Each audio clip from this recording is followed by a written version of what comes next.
Stefanie Mosca. We're here in Austin, Texas at IT Expo West 2011, and I'm joined today by Paul Edmondson, CEO of Inference Solutions. Paul, thank you for being here today. Thanks very much for having me. So tell us a little bit about who Inference Solutions is. So we're a specialist in the development, design and delivery of speech recognition applications and voice automation applications. Predominantly we specialise in developing in conjunction with IVR platform vendors and with the ASR TTS vendors. So we work independently of those organisations to deliver the application component. And could you elaborate a little bit on the application? Yeah, so we develop a number of different types of applications. We have both customised applications where we'll work with an organisation based on specific business requirements and develop customised solutions to specific business challenges and problems. We also have a number of packaged applications which we can deploy rapidly for customers who have very specific needs around things like customer survey, auto attendant applications and other applications that deliver very immediate business value.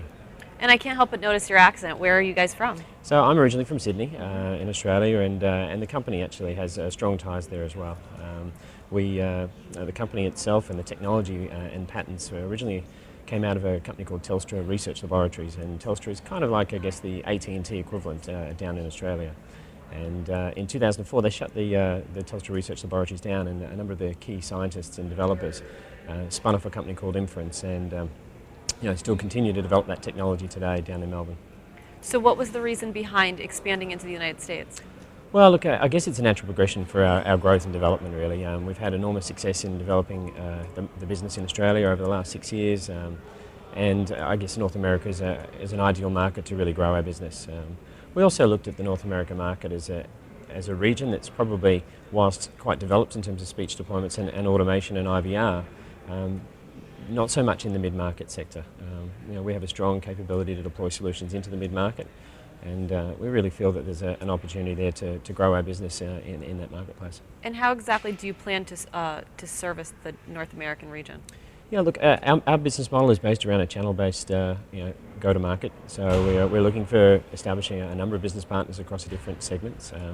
We're looking for both solution partners who come from, I guess, the traditional systems integration world, IVR development, IVR platform providers, systems integrators in the, I guess, traditional contact center and IVR space. Also service providers, which is certainly in the North American region. There is a strong, I guess, move towards software as a service and cloud-based communications offerings and contact center offerings. So we're looking for service providers who are looking to value add what they're currently doing around business communications and unified communications and contact center, and adding, I guess, some of the more creative and certainly more value-added services to their offering. Now, you mentioned grammatical inference before. Mm-hmm. What exactly is that?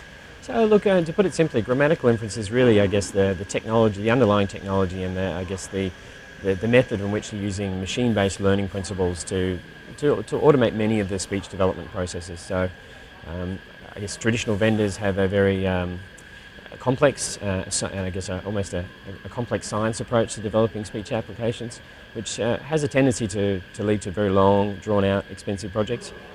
Grammatical inference enables us to do things rapidly, to have self-learning capabilities within the tuning process, and as a result of that we can deliver applications much more rapidly for a lower cost of ownership, and certainly improving the total return on investment.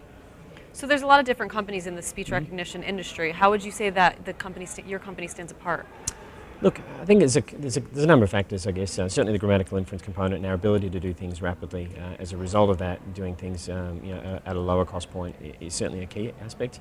But in terms of our approach as well, a lot of the traditional speech vendors have a very top-down look at the entire organisation, look at automating the entire sort of contact centre or call flow process for their customer interaction.